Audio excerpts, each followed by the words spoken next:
Jeffrey doesn't want you to go offline yet, but you're tired, you're sleepy. It's 1 a.m. and you're done playing fucking League of Legends, but Jeffrey just wants to play one more game. You're tired of taking drugs, you're tired of drinking so much, and you know that it's bad for your physique, but Jeffrey keeps inviting you, and he keeps making fun of you when you say that you don't want to do these bad habits anymore. You've thought about squashing your friendship with Jeffrey, but you haven't taken action yet. With every new chapter of my life, I've had to leave people behind. At first I was a video gamer, but then I got really into the gym, and I found that these two just clashed with each other. I didn't want to be the same like loser just hopping on fucking Skype and playing League of Legends, and so I took a step away from that friendship group, and I felt happier. Then I got into partying and taking drugs and trying to get girls, and then eventually I wanted to pursue entrepreneurship, and so I had to take the most painful step back, away from the people that I spent my time in university with, and that decision wasn't easy. It took me a lot more than a year. Imagine an entire year of your mind thinking that this person isn't good for you, and eventually you take the plunge, and it's one of the best decisions that I've made. Adonis understands the nature of friendship and brotherhood. Whilst he has compassion and loyalty for the people that he grew up around, Adonis respects himself, and he wouldn't stay around anyone that isn't good for him, because Adonis understands that you become more like the people that you surround yourself with. Every person in his life influences him to be more like them, and so Adonis chooses carefully, and you should too. This is a really sad topic, and it's kind of hard to speak about because for the entirety of my channel I've been given the opposite advice, and I've been telling people to not do the standard self-improvement lone warrior shit. But when I look through the past few years of me trying to improve myself, there has been very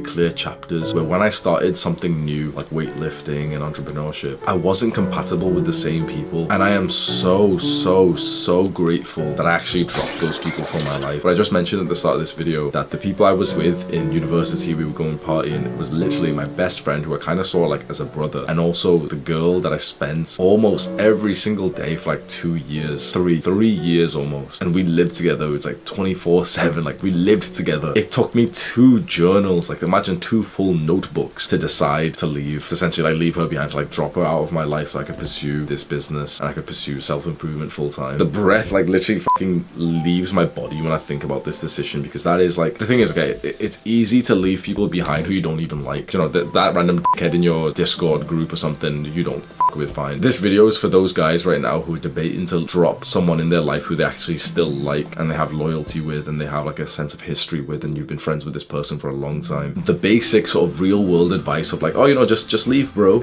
it's not that great, because we really have to acknowledge, like, as humans and social creatures, we build up a loving attachment to the people that we spend our time with. So especially if this is like a relationship, but even if it's just like a good friendship with someone that you've shared good moments with and you've like laughed a lot and you've spoke so much, there's like literally a piece of your heart that's connected to them, like a piece of your soul has connected. Your brain and your body, I know that this sounds like wishy-washy, but there's real science behind this. Your brain and your body have truly connected. Like when you're together, you co-regulate each other. To have that attachment separated is incredibly painful. To voluntarily do it yourself somewhat feels impossible, because for a lot of us, we cling on to the relationships that we've gotten because they are pretty scarce. I would say that even like the popular people amongst us know that a good relationship and a good friendship is pretty rare. We've only had like a handful, maybe 10 of those so far in our lives. And so for me, for so long, I just debated leaving. I'm living with my girlfriend, and I know for a fact if I move back home and I just focus entirely on this business, and I can make a positive change in this world, that I'll stop all the bad habits, I'll stop smoking weed and binge eating and shit, I get into the best shape of my life, I'll start making some money, I won't feel like behind in life, I'll start feeling like I am actually good enough. There was so many benefits up here that was just, of course it was outweighing the relationship that I did have, which wasn't amazing anyway, but even then the decision was incredibly hard, and it literally took me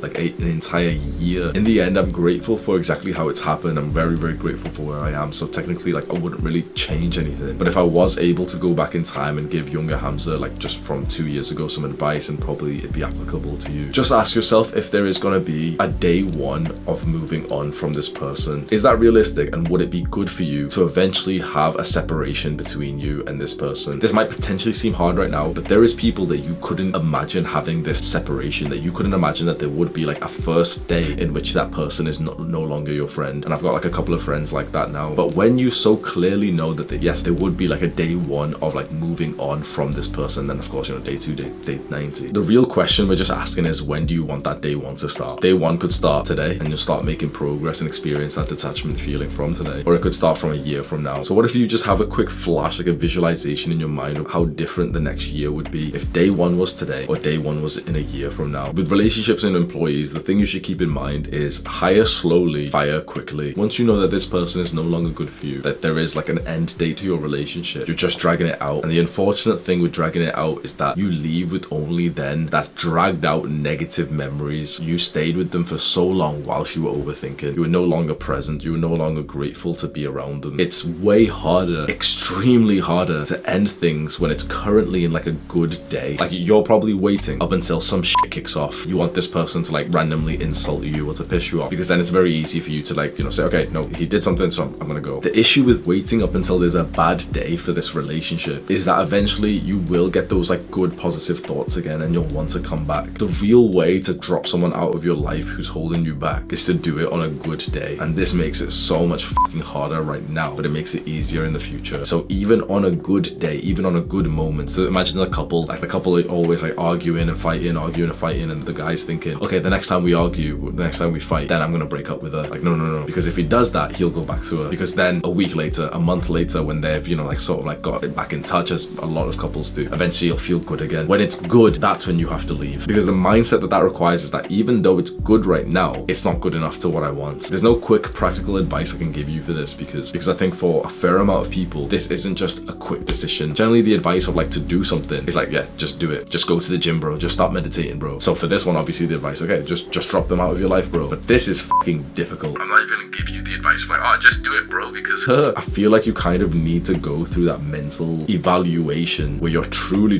weighing up constantly. And I think what makes it harder is that whilst you're weighing all this up, whilst you're thinking that you want to drop this person, you still want to go and see them, and like they become your comfort from stress. And so when you're stressed thinking about, let me lose this attachment that feels so valuable to my heart and to my soul, you're stressed from it, you feel quite intimacy deprived, and then you want to go and see them again because that's your friend, that's your relationship. Seeing them through this time makes it incredibly harder. So the one piece of advice I can give you is that if you're currently debating whether or not to drop someone from your life, have a break first. You don't even need to convey this to them, because it might be kind of hard to do that. Just kind of don't make any time for them for maybe a week, maybe 2 weeks, maybe a month. Just keep saying like, no, I'm busy. You'll find that after 1 or 2 weeks, and usually if you're speaking every day but you're now just being cold to them, you'll kind of know your answer. If you're finding that you somewhat forget that they even exist and you actually feel happier within like a couple of days, you know your answer. If you find that you're constantly just like thinking about them and you really miss them and you can't even do this idea of like going on a break and not speaking to them, you know that you probably still like really want them in your lives. And at that point, if that's how you feel, that's when I would say to you to like be the leader, be the self-improvement coach, and get this person on the same level as you. Chances are you feel like dropping someone, you know, who's holding you back in your life, because they're probably not on self-improvement in the same level as you are. They're probably like doing a lot of the bad habits. And of course we can maybe get like too serious in self-improvement, but the truth is, someone who's taking a lot of drugs is not going to be a good influence on you,